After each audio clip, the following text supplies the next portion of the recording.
And Yeah. and I don't know whether I'm currently broadcasting live on Facebook or not, so that makes it even more nerve-wracking. Hold on a second.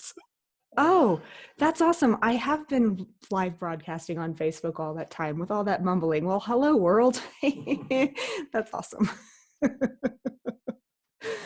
Well, it's 4 minutes till, and apparently I've been broadcasting my idle chatter on Facebook, and I didn't know it. It says stop live stream, so I'm assuming that means we are live.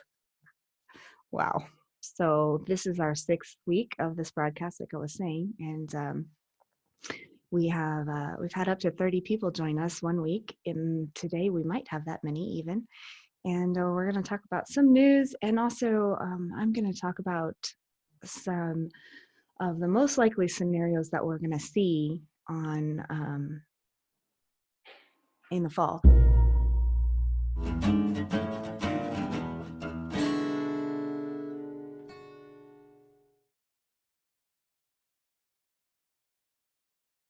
So it's just going to be me and my managing editor-in-chief of School News Saturday, Gene Benson, and he's got an amazing radio voice. So I get all excited every Saturday morning when he introduces me, and we are ready to go. All right, you guys, good morning. Good morning. Welcome to Q&A Saturday, another Rockstar webinar. I'm Gene Benson. With more than 10 years of experience in higher education, Erica Gillette visited hundreds of college campuses and has been advising students since 2004. In 2017, Erica founded Rockstar Academics to give students and families a standard approach to choosing a college. Today, she's on a mission to change the way American families approach the college decisions and inspire them to dream big about their future. At Rockstar Academics, students apply to college with the end in mind by deciding what they want first. As a result, they don't just get into college, they get into their own vision of their future. Yeah, that's the truth. Gosh, it's even more true than it ever has been before. We are on a mission to change the way American families approach higher education, and I think we're going to get it with the aid of the new world. I think that's getting changed forever. And the other thing I love about what Jean said is we help students apply with the end in mind, and we were talking about it today and realized, once you figure out what you want, we help the student figure out what they want out of college. And then once they know what they want, it's really easy to figure out where's the right place for them to go. Unfortunately, that's not so easy in general right now, especially. So that's what we're going to talk about today. Good morning, you guys. Welcome to Saturday morning with Rockstar Academics. All right. Well, we got a couple folks joining us and a couple people returning to join us for the second or third time, and a couple new folks too. So I'm going to just start right away and talk about what on earth has happened this week in higher education. It's actually been really kind of a wild week. State budget cuts are starting to get passed here in Nevada. They passed enormous budget cuts this week that were approved by the Board of Regents, which is the governing board for our higher education system, Nevada State System of Higher Education, and huge budget cuts. So the governor, and this is the reason I review Nevada, is that this process is similar in everybody's state, right? So the governor has basically asked all of state government to come up with budget cuts for their own agencies, and the System of Higher Education presented their budget cuts, and they were approved, and they are pretty enormous. A 2% cut across the board for all of our higher education institutions, and additional proposals for what they would do if they had to cut budgets much more than just the 2%. So proposals for 2% this year, 6% next year, or 10% next year, or even up to 14% budget cuts. And what budget cuts mean, that means hiring freezes. So this is a thing that we talk about. Well, we don't talk about that much. We talk about on the news, oh, they're cutting budgets over here in this channel, and then over here in this channel, we talk about what should students do, but we don't talk a lot about in the middle, which is what is it going to mean for students when those budget cuts happen? So what does it mean? It means hiring freezes. It means they won't be hiring new professors or new housekeepers or new anything. It also means potentially furloughs. So in the more drastic budget cut scenarios, furloughs mean not only won't they be hiring, but they may also be either laying off, or furloughs just mean taking unpaid leave for extended periods of time. A lot of campuses do furloughs where they'll do furloughs 1 day a week. So that person is still, that professor or that administrator is still on staff, but they're basically their salaries cut because they're working instead of 5 days a week, or 10 instead of 12 months a year, et cetera. It also means programs will be canceled either temporarily or for the long term. There's tons of news this week about major sports programs being canceled. Of course, that is part of the budget problem for the school, because those sports programs, schools that have big programs, those are huge money makers for the school. So if the programs are canceled, that means the money is also not coming in. Other programs we might see other programs being canceled or postponed as well. And so in addition to that, at least here in Nevada, along with all the budget cuts, the proposals for how they were going to cut their budget included raising student fees. And so those increased student fees, at least here in Nevada, they're very specifically temporary increases in fees, but they're significant. They'll be significant for you and your family over the next couple of years. Here in Nevada, the increase in student fees are relatively small. They're kind of a drop in the bucket of the overall cost of a year of college. But they, at any of your state, if you're not Nevada, they could be much more significant, or they could be more significant in the future. So those are some of the ways that those budget cuts that are being announced could roll all the way down to your family. And I think it's important. We're going to come back around to talking about questions you need to ask. And that's one of the questions that you need to ask when you're looking at a school. So that's one of the big headlines this week. Another one of the big headlines this week, of course, if you are receiving the Rockstar newsletter, there's this great Twitter fight going on. Many of our most elite institutions, the stimulus money from the CARES Act has started to be doled out to institutions, and that money was distributed or earmarked by formula. Basically, it was meant to go to institutions that had students in lots of students from underserved populations, or high financial needs students who were eligible for Pell Grants are one of the ways that they determine it. So if a school had a large population of those students, they just were by formula awarded more aid. So schools like Harvard and Stanford and Princeton, they would have been allocated that money for the number of students that they had. And of course, you've all seen the news, everybody really was angry with Harvard or whatever, and Harvard didn't ask for that money. But they took a lot of criticism in the news for potentially taking the money, but of course they didn't take it. And in Harvard's case, they didn't even apply for it. So there was this great big Twitter battle this week about all of this took place on Twitter, where Harvard posted that they weren't taking the money, and then of course Princeton posted that they weren't taking the money, and et cetera. So that's been a pretty funny thing to watch.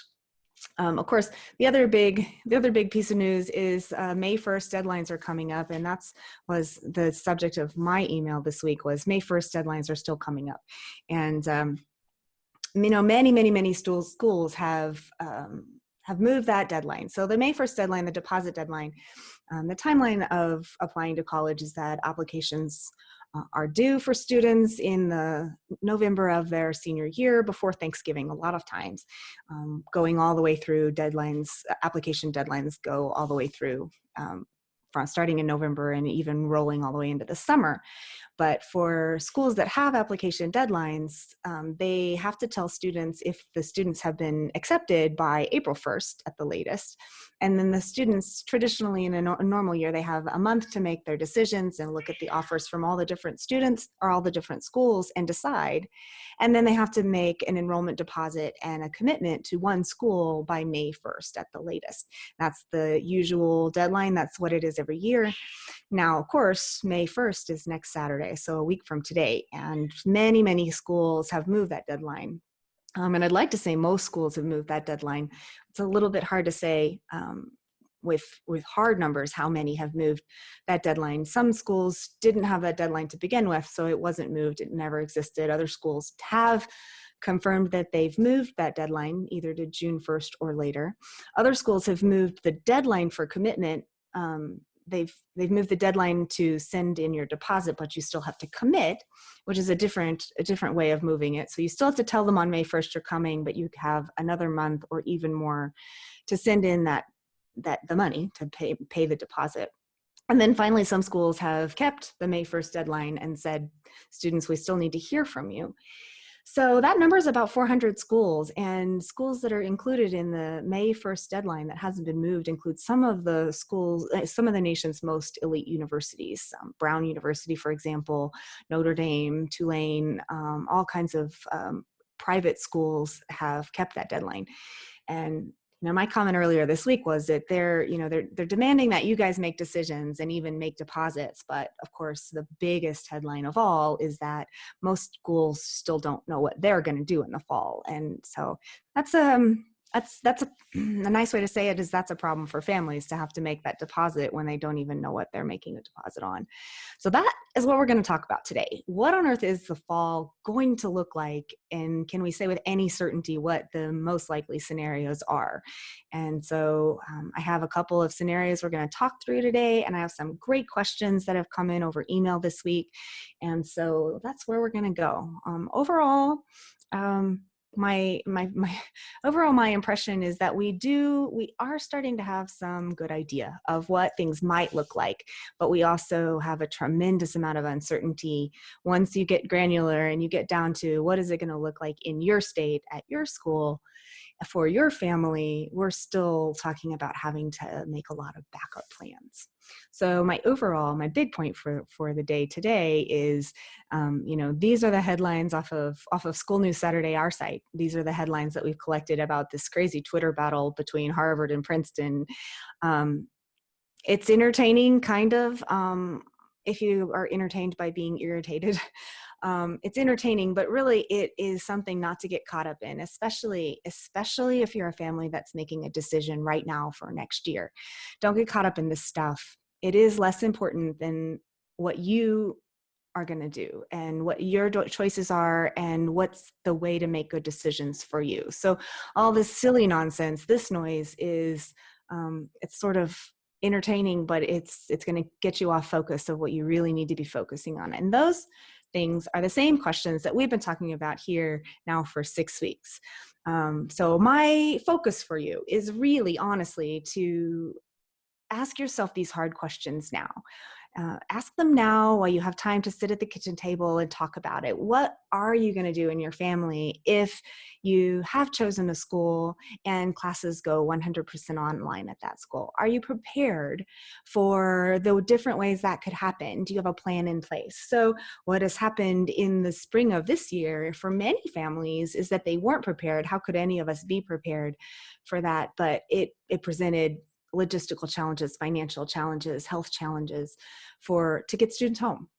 And so honestly, the best advice here is plan for that now and have a plan in place, have an emergency fund in place based on whatever decision you end up making for next year. And we'll come back to talking about how to make that decision in a second. What happens if your student can't get home? Now these questions are questions to ask now before you make a decision.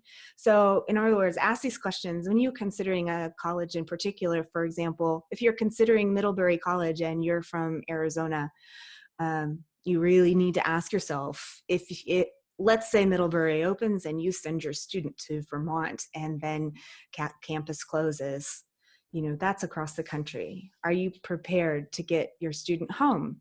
And what if your first plan of flying Delta Airlines falls through? Do you have a backup plan to get that student home? And so you ask these questions now so that if you don't like the answers, you can make a different choice, right? You don't like the answer of driving across the country to get your student. You maybe want to choose a different school. And some other questions that we've talked about over the last couple of weeks are also, be sure to think about what you would do if your financial aid package changed. So 2 weeks ago, we talked about this in particular, that not only might your family situation change, so maybe it's changed already and you filled out the FAFSA way back in October before you knew that furloughs were going to happen at your company, before you knew that the 401k was going to become so volatile. And now your financial aid, your financial situation has changed. So something that you can do if you're in that situation is you right this minute could appeal your financial aid package to the school. That is one option for you. It's more complicated than just doing that. And if you're considering that, please do consider scheduling a chat with me. The address to do that is at the bottom of all these slides now, so you can see it easily. Schedule a chat with me and let's talk over how you get that done. But also, what if the package that you have works for you now, but the school changes it next year? Because another one of the major things that you will see in the news right now is that there is massive disruption happening in higher education. That's not an exaggeration at all. Of course, it is enormous change. And, as much as $60 billion could have made a difference, right? So these higher education lobbying groups asked Congress for $60 billion, and that was a safe estimate of what they'd need. Of course, Congress gave them 12, so that's much less. So schools are financially, they are really scared, and we don't really know what will happen. And we won't know what's going to happen to a school until after the class enrolls and pays tuition. And so it's always a moving target. So make sure you're asking yourself, what would we do if the school offered us less money next year? Would we be prepared for that? What would we do if we had to respond to that? And of course, also you need to ask yourself if you have a plan for if someone gets sick. You should be working on that plan anyway, no matter what. So those are some questions to be asking yourself. And then I have a set of questions to be asking about schools as well. So that is sort of the highlight of where we are right now is, it's always been true that there is a more and less responsible way to approach choosing a college. I turn my camera off and just be honest with you guys, right? Some of the reasons that we choose a college in the last couple of decades, or maybe not the very best ones, or maybe we were making assumptions that we shouldn't have made as families about whether a school was really the right place for our student. There's a designer degree problem where we believe that the school that's very prestigious automatically is going to deliver the education that a student needs. And the truth is sometimes that's right and sometimes it's not. It doesn't have anything to do with the school. It has everything to do with your student. So it used to be that we, how do I want to say this? The most responsible way to choose a good college match hasn't really changed today. It's always been the same. What's changed is that the irresponsible ways or the lazy ways to choose a college are much more risky than they used to be. So it's way more important that that good advisors like myself talk to families about those important, responsible questions. And those really have to be in the front of your decision making more than ever. And those questions haven't changed at all. Those questions are still these same 7 questions that we looked at a couple weeks ago. I'm gonna put my back on the screen. There are these questions. And I was looking, I came across, I want to share with you guys, and I'm going to put it up on School News Saturday as a resource, but I actually came across the Department of Education has actually published their own outcome metrics. So they've published their own set of things that you should evaluate a school by, and they are the same, these 7, basically. There's a couple ones on there that I don't use, but basically, what is your school? If you're considering a school, what is that school's on-time graduation rate? And most of these numbers are easy to find. Some of them are hard to find, but as a family considering this decision, you've got to go find these numbers, right? You've got to be doing this work. It's more important than it ever was to go find these numbers. So what is their on-time graduation rate, which means what percentage of their students finish their degrees in 4 or 5 years? When you look at the schools you're considering, you may be surprised to see what these numbers are. They're low.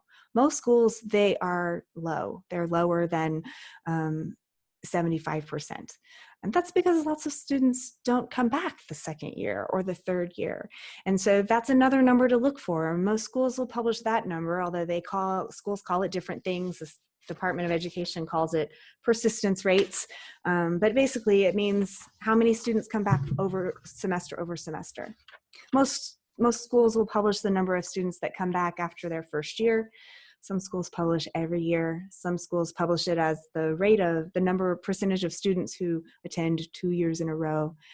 But I like to call that number the happy number. It sort of indicates what percentage of students are happy, right? They come back because they're happy, because they're learning, they're getting good grades, they can still afford it. They still feel like it's the right place for them. That's an important number. And then job placement or graduate study placement rates. This is a voluntary reporting number, but it's a very important one. And it lets you know what percentage of students are placed in jobs. Usually it's within their field at the end of their first year after graduation. And net price calculations, that net price is the difference between the sticker price and the price that you personally actually pay. So the net price for a school is different for everybody.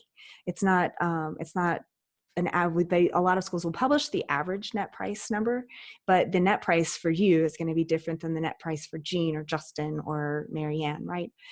So that's a number that you absolutely need to have. And then some of the numbers that I am suggesting everybody look at now are historical state funding trends. So state institutions are going to be in better shape than private institutions at the other side of this crisis, simply because state institutions are more likely to have a safety net. They're more likely to get public assistance to solve some of the financial problems that all schools are facing. But you want to know whether the school you're considering has a state funding trend that you should be aware of. So if that institution has been defunded over the last 10 years, for example, it's less likely that the state's going to be able to bail that school out of all of its problems than a school that has a really robust state funding support. And so basically the last two bullet points just have to do with you as a educated consumer understanding how the school is financed, and then understanding how that finance channel is going to be affected. So, in the old days, we didn't talk to parents about this because these trends would change slowly enough that if the school was doing fine this year, it was likely that it was going to be doing fine long enough for a student to get through the program and be comfortable. But, over the last 10 years, we've seen more than 200 small colleges close just over general financing issues. So the industry has been in trouble long before coronavirus showed up. And so that's why you see so much news about this crisis. Is just schools weren't some schools were just not in good enough shape financially to weather a crisis like this. And that's why you're seeing so much stress and anxiety in the industry. Okay. So Jean says they're tired of looking at your slide. So the last bullet point on the slide is about online learning. And I do want to just talk a little bit more about that before we go on to the next subject. And I'm going to open it up for questions here as soon as I'm done with this subject. So go ahead and put your questions over there in the chat for me when you're ready. But online learning is something that has been around for 10, 15, 20 years. I have been doing it a long time myself, but not everybody has, and not every campus has. So one thing I emphasize over and over and over again, I was on a radio show. I was on a radio show on Thursday, and I was saying, look, what you're experiencing at home right now from the public school is not good online learning. Maybe, I don't know your school, but emergency remote education, which is what we're all experiencing, is not the same thing as really well planned out online learning that's supported with interactive technology and best practices. So that what you might be seeing in your family is the difference between having it done really well and having it done really poorly. And so what I'm telling families right now who are making decisions for the fall to do is have a look at the school that you're considering and have a look at how they were doing online learning before coronavirus came along. There are schools that have been doing it well for a while. Arizona State, Arizona State ought to give me commissions. I keep applauding Arizona State for how they are handling it, but they're handling online learning well because they were already handling online learning well. They have a foundation. They've built the architecture into their program to be able to deliver online learning well. Other schools just weren't doing it for whatever reason. It wasn't part of their strategic plan, and so they are scrambling. Their faculty members aren't trained. They don't have the technology installed. They haven't worked out all the kinks for their student body, and so it's a mess. So when you're looking at a school for next fall, I think it's really important for you to ask that question. How well are they handling it? Are they rolling it out well? Because the honest truth is, the next thing we're going to talk about is what might happen, what's most likely to happen in the fall. And the honest truth is, online learning is a reality. It's going to be a reality on almost every campus. So you want to know whether you're sending your tuition dollars to a place that's ready to handle what's coming. So that's the 7-point slide. And I'm going to, I already took it off the screen. So I'm going to pause a second here and I'm going to unmute everybody. And if you guys would like to say hello, we'd love to hear from you and hear where you're calling from. And I got a question or two already in the queue as well. So say hi if you will and join us and let us know where you're calling from. How are we doing, Jean?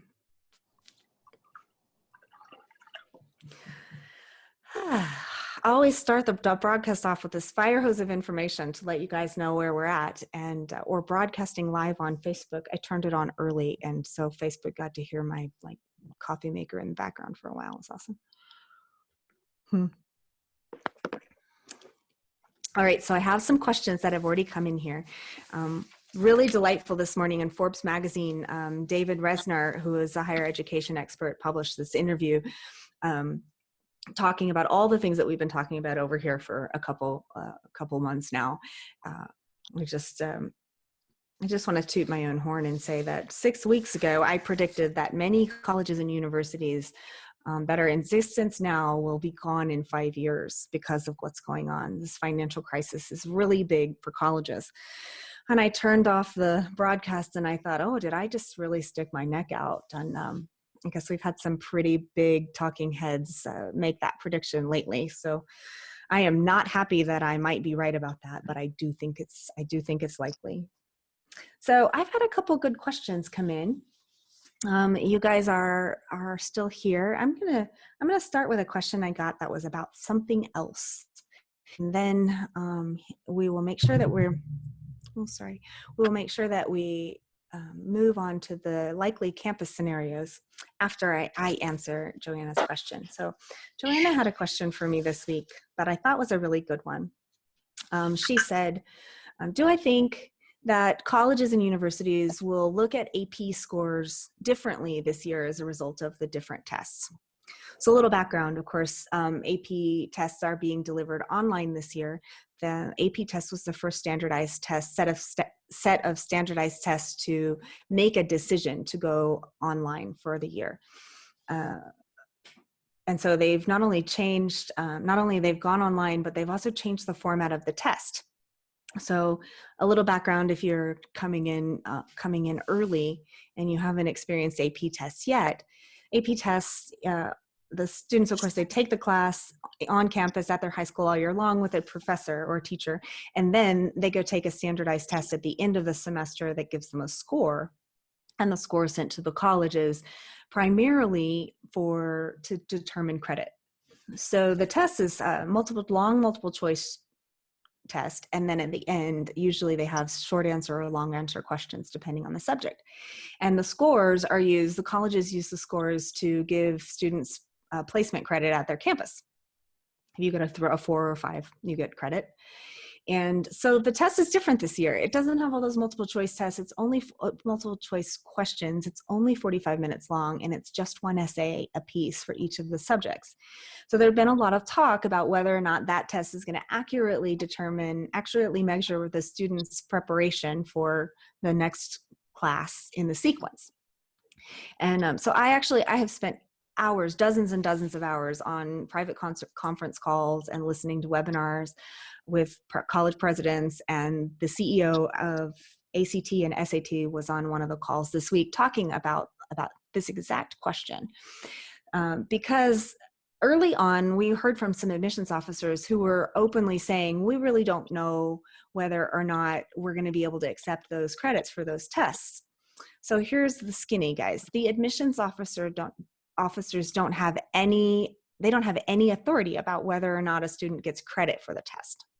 What happens is the admissions officers see the student's transcripts. So they see whether or not a student's taken this AP calculus test, and they see whether or not the student has taken the class and gotten an A or a B in the class. The admissions office reviews that transcript. So they care about the AP class just like they care about the other classes at the high school. They care about how well the student has done every day in the class, what kind of load the student has taken on willingly, whether they've challenged themselves, and whether they've done well. They don't ever even see that score at all. The scores, the AP, the 4 or the 5, go straight to the registrar's office, actually, and the registrar determines whether or not a student gets credit. The admissions office never sees the score. So admissions officers aren't going to view the scores any differently at all. And the registrar's office, so I listened to this 30-minute long talk this week from the College Board program director. And what he said was very interesting to me. He said that they have years and years and years of data showing that students' scores on those essay tests at the end of the AP exam, because the normal test includes the short answer and multiple choice. So the scores on their essay correlate 97% with the student's score on the rest of the test. So what that means in regular terms is that essay test is a perfectly good measure of the entire semester, or at least as good as the whole test. And they know that they've been delivering that 45-minute essay-only test in other emergency situations for many years. So prior disasters, students get this short test, and they have lots of data that show that the score on that short test is just as accurate, however accurate that is, as the full 3-hour test. So as a result of that, College Board says that they've heard back from registrars all over the country are saying, we're going to accept that score just as if it were this other score because it's just as good. So the answer is, it's not going to matter very much.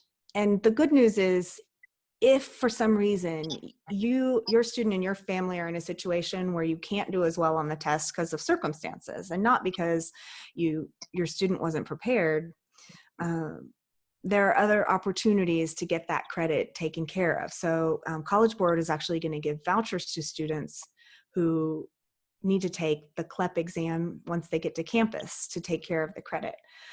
So don't worry about those AP tests. And that's one of the reasons that you hear, online college counselors like me and other people saying, don't worry about the AP tests. You want to worry about the other stuff more. So that's a great question. And I appreciate the opportunity to sort of get my thoughts organized on it. Pay attention to the grades that you're getting in the classes that you're taking. And I know that's really hard, and that's a whole other issue. But it kind of goes back to the thing I've been saying all on every episode, which is do the very best you can at what you're doing. And for the most part, admissions offices are going to be able to see that. And don't worry about the things that are out of your control, because they're out of everybody's control. So every student who's applying is going to be showing the same kinds of problems, if that makes any sense. Thanks for the question, Joanna. Thank you. Hi, you're welcome. And I have another one in the queue, and I'm going to come back to it, but I made a promise out to the Facebook universe that I was going to talk about some of the most likely scenarios that we might see on different campuses. And so I want to make sure that I get to that stuff, and I'm going to show you a slide. So um, it's so unknown. We really don't know, right? And so it's very hard to predict, and it's very hard to predict. And that's one of the reasons why I keep saying you want to be prepared for a bunch of different scenarios. But it's going to be easier to predict for the schools that you're really looking at. And I think overall, the thing I should be repeating more often than I do, which I feel like I'm saying this 10 times a day, but call the admissions office at the schools you're considering. If you already don't have the phone number and a talking relationship with those students or with the admissions offices, do it now. Pick up the phone and call them. And, you want to ask them those questions that I've just put on, the 7 questions. The admissions office, they're going to be able to give you those numbers. And if they can't, that's a bad sign. But you'll also be able to call them and talk to them about what the campus plans are. So we've been, and last week, just in the last 10 days alone, we've seen campuses starting to predict. We've seen campuses starting to predict their different scenarios. So very few campuses have made a commitment. A couple have, but most campuses are starting to publish, here's what we're going to do if this happens. Here's what we're going to do if that happens, et cetera.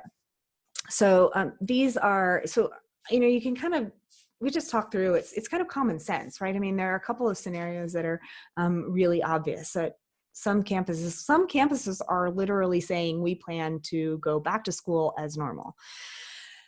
Don't believe them. There are very few campuses who are saying this, and I wouldn't trust it. They even might believe it, but look, we're very likely to have more surprises in store, and we're very likely, I think, to see more unknowns develop. And so I think the likelihood of the world going back to normal in really any area is pretty small. So the other extreme is to expect that the campus is just going to be completely closed and fully remote for the entire year. And this one is more likely. We already are seeing some schools predicting that that's what they'll do. Cal State Fullerton was one of the very, very first schools to say they would do this. San Jose State is also predicting that they'll be online. And then we have other campuses who have said that there's almost no way they'll do this. So if they're not going to be back to normal and they're not going to be fully online, what are the scenarios you're most likely to see?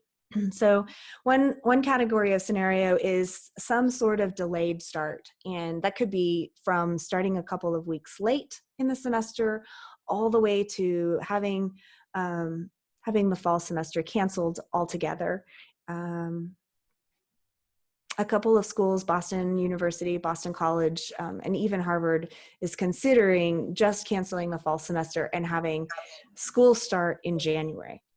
And what they might do in that instance is have the fall semester happen in January and have the spring semester happen in the summer. And then perhaps school would be able to run as normal in 2021. Maybe that could happen, maybe not. So many schools, I think some of the most innovative schools, some of the schools that I am most excited to have students be able to experience are the schools that are experimenting with changing the way things work. That shows, a willingness to adjust to a new reality. It shows a willingness to reimagine what higher education might be like, which we have needed to reimagine that for decades. So that's a really good sign. And so some of the things we've seen, we've got Beloit College, who's done made some really interesting suggested changes. Southern New Hampshire University made a really, really bold announcement this week as well, where they're doing things like adjusting scheduling. So block scheduling is something that maybe some of you have at your high school, where students will take one class and focus on that class and then take another class. So really focused for a very short, intensive period of time on one subject at a time. And of course, anything like that would allow students to finish the class they were in if something changed. So maybe then it wouldn't affect the entire semester's worth of classes. It would only affect the class that was in place when, for example, campus had to close. Or modular scheduling, which is similar, might be similar, where students would take a much smaller course load at a time. And so a change might only affect the second set of modules or the second block. Another thing that we've seen a lot of campuses talking about that I think is likely, and I want to emphasize, by the way, every school will make a different choice. And so that's one of the reasons we can't necessarily say what any individual campus will choose, is there aren't guidelines, just like you are all experiencing in your school districts, that the state may have put down guidelines, or the Department of Education may have put down guidelines saying school's closed, you guys figure out what you're going to do. And that's the same here. Each campus is figuring out what they're going to do on their own. So adjusted scheduling is possible. Also, I've seen several schools talking about either only having freshmen come to campus, for example. And the reason a school would choose that is because it's most important to have freshmen on campus to experience the freshman experience and really get integrated. So schools are very, very hesitant to lose the freshman on-campus experience, because that has ripple effects for years afterwards. Or some schools are saying, well, we're only going to have graduate students come back and we're going to do everything else online, for example. And so that's the final sort of model that we might see, is that schools might choose to put one group of classes online and the other group of classes on campus in a variety of ways. So either they will say all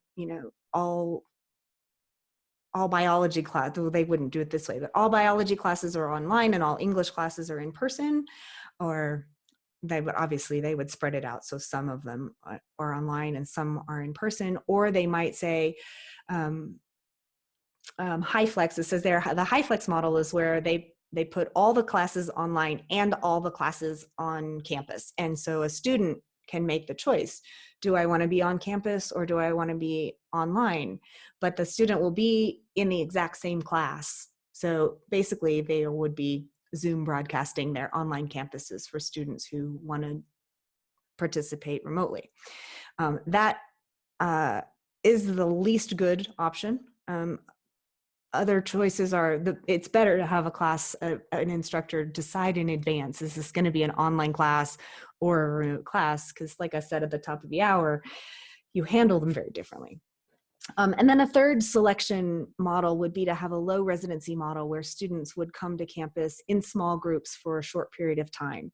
So we'll be online for 3 weeks, and then everybody would come to campus for 1 week and visit campus and be in person to workshop, for example. And they might roll that so that different sets of classes were on campus in any given week. And that model is a lot of problems because it requires students to travel a lot, and it's very intensive and financially expensive for students. And then a really interesting model is, I can't remember what it's called. I don't remember what they're calling it now, but another version of this would be to have students on campus, but not going to class. So all the classes would be done online, in your dorm room or in your apartment, but campus is still open for extracurricular activities and for tutoring and for office hours. So students can still get all that other stuff where they maybe can handle social distancing rules better. But actual class instruction is still live streamed over video or whatever. And while that sounds really difficult, in some ways it might be the very best experience for a student, because we've long talked about how the professor standing in front of the classroom doesn't need to be in person, and it hasn't needed to be in person for a long time. But you lose so much of the college experience if you're not able to go to office hours or to have a study group or work on a group project. So that model offers some real advantages. But I guess the overall point is you might see any combination of all of these things on any given campus. And so therefore, as I stop the share again, therefore, the message is still the same again, which is it's even more important than it ever was in the past for you as a family and for your student as an educated consumer to get the information. And in some ways, there's no other way for you to do it except for you to do it, to get that admissions office's phone number and make those calls and visit the virtual office hours and find out for your own self, for your own situation, what the information is. Sometimes this not really happy news to deliver, because it means a lot more work and a lot more research. But one of the reasons I started this business in the first place was that I wanted to teach people how to be more educated consumers about this process, because it's the most important thing you'll ever do, right? Learning, not college, but learning. And so being actively involved in getting the best form of learning possible, it's always been the right way to go. If that makes any sense at all. Okay, I'm going to take another deep breath and see if we have some more questions come in. We have a bunch of people watching on Facebook, which is, I try not to pay attention to that. It makes me nervous. They can't ask questions. They can't ask questions. Well, actually, I think they can, but I can't see them because I'm a Luddite. So I have another question that came in this week. I have a couple. Another question is, and I have had several long conversations about this week. Is it worth it to take classes in the summertime, either at the local community college or at the JC, or even at the local state college, if your plan is to go somewhere else for college? So this question came in. This question came in as a question specifically about this summer, I think, and whether or not this summer it would make sense to do that at home. But it's actually a good question all the time, whether or not it's a good idea to take classes either as a high school student, right? So many students many school districts, at least out here, have something called dual enrollment. They're all over the country, where the high school has set up an arrangement with a community college nearby, where the high school students can enroll in entry-level college classes, and then have those college classes put on their high school transcript as college classes. And then potentially the student gets transfer credit when they apply to Pennsylvania State or wherever they're going to go. And is this a good idea? So it is a good idea as long as you do that same thing I've been talking about all morning, which is do your homework well in advance to find out how it might work.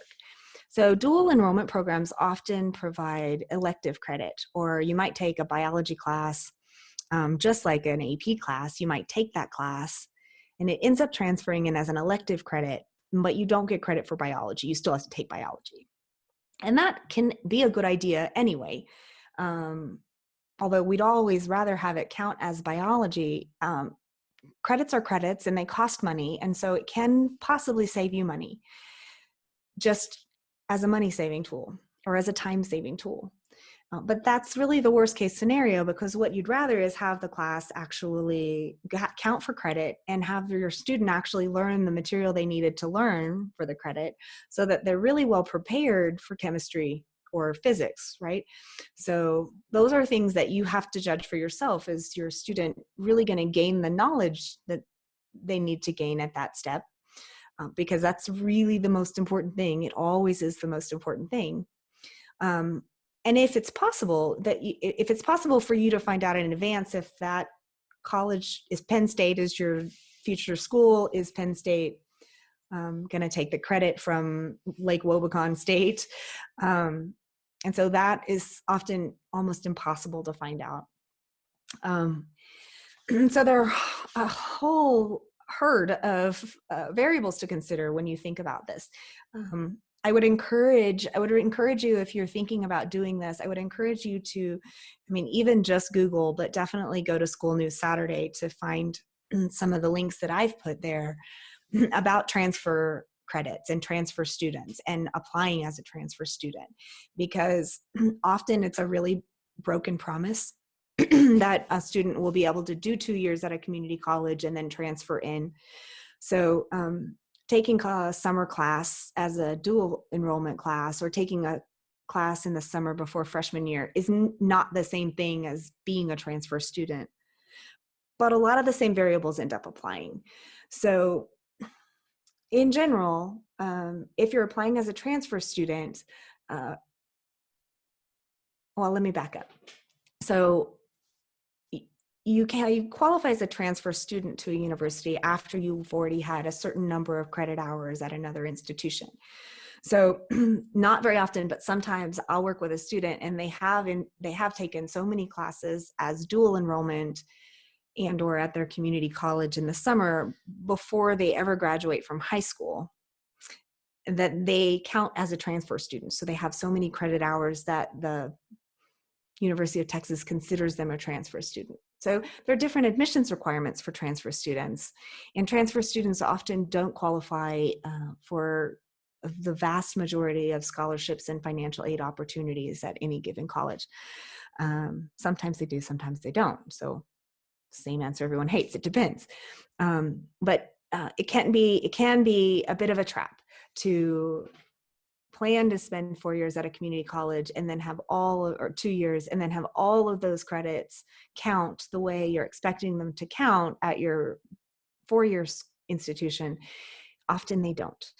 So what can end up happening, and the way to avoid this, by the way, is just to plan and to do your homework. But what can happen if somebody didn't make a good plan for you, or if you didn't make a plan, as you've taken 2 years worth of classes at community college and you thought they all counted and that you were ready to transfer in as a junior to your nursing program. And then your admissions office for your school says you have 2 years worth of elective credits and you have to start from scratch. And that is truly tragic, and it costs families lots of money. And so it depends, and it's really important to get the very much specifics for your situation in advance. So it does depend. I know that the spirit of this question was, what should my student do this year, this summer, because of coronavirus? And so I could give you an answer for that specific question, but I could only give it after giving you all of those caveats. So do I think it will look good for a high school student to have taken a summer class? Yeah, I do. I think, and if you listen to everybody, all the webinars and all the talking heads about admissions, you say, what do we put on our kid's application next year? Our kid's a junior and he's no longer going to be able to go to Boys State, and he's no longer going to be able to be the, chair of the homecoming committee, and he's no longer going to be able to lead Model United Nations. Like, what do we tell them? What does he do? How do we do that? Should he, for example, should our student put all the activities on his resume that he was selected for, all the honors that he was going to have that are canceled? I heard an admissions director this week on a call say, I don't want to see the stuff he didn't get to do. But I disagree. I really do disagree. I really do think you should put the stuff down if you are selected to be the president of Model United Nations, but you don't get to do it. I do think you should say, I was selected for this honor. I do think you should say, I was on our girls' state team, for example, but we didn't get to go. I do think you should list all those things that you didn't get to do, whatever they end up being. But the question still remains, what are you going to do instead, since you didn't get to do those things? And I actually love this question because it's my favorite answer to give, which is you should do something. There's always my favorite answer to give, do something, right? So if taking a class at the community college gives you the opportunity to learn a little bit more about the major you're thinking about, that's a great way to spend your time. If getting an internship at the local radio station to help them manage their increased online bandwidth, that's a great thing to do if you want to be a journalism student. Helping your robotics team put together online meetings is a great thing to do instead, because it shows leadership and it shows proactive choices, and it shows that you are looking for ways to do the best you can. And gosh, that's a note that I keep hitting over and over again every week here, which is, if you are working hard, if you can look in the mirror and say, as a high school junior, I'm working hard to do the best I can in this situation, that's going to show. It's going to show in your application that you did the best you could, that you looked for ways to do something. And that's what they're looking for. So if the local community college is offering online classes that are available and are doable this summer, yeah, do a couple. Or, if you're a junior, maybe do one. I don't think overloading any student with activities is ever a good idea. But that's not what we're talking about. We're talking about one class, right? Or one class or one activity or whatever is appropriate, right?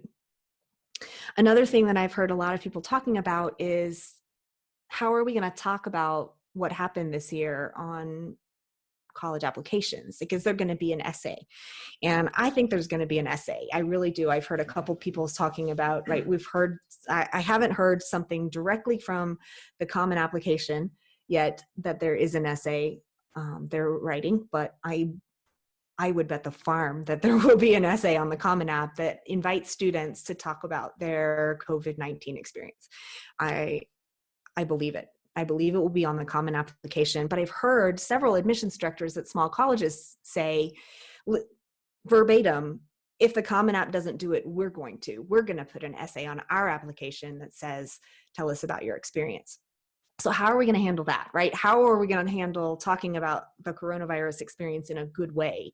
Because there's so many ways that can be a trap, just like all the other college essays. There's a way to answer that tells the admissions committee something about you that's positive, and then there's a way to just sound like you're complaining, even though we all have so much to complain about, right? But that's not the right tactic. And so I think a really good sort of summary statement about all those things, the question about the AP test score, the question about whether it's a good idea to do something different this summer, like take a college class at the community college, whether or not it's a good idea to answer that coronavirus question on the essay next year. I think the answer, it's important to think about it and to have good advice about how to talk productively about what you did. And that might just be, and think about, how do I tell the colleges what they're really looking to hear, which is why I'm well prepared for being a student on that campus, why I'm likely to be successful as a student on that campus. And frankly, we've seen on all these headlines about the finances. They can count on you to show up and fill a seat and fill it well, because those are the headlines you see at schoolnewssaturday.com, at Forbes.com, at the Washington Post. All the headlines you're seeing.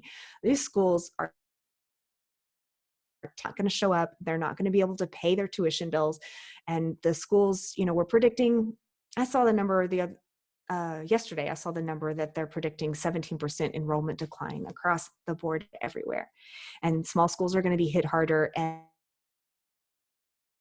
they're looking on your application to see why you're going to be able to show up and do well. I'm getting the 5-minute sign. So I want to make sure to remind you guys that we've got Rockstar Strategy Sessions decision day, deposit day questions from families this week. Please call me. If you are making a May 1st decision, I will help you find these numbers. Some of them are easy to find. And if you set up a call, I'll help you find them for the school that you are looking at. Because I do think it's important to have these numbers to be more data driven about your decision this year and next year.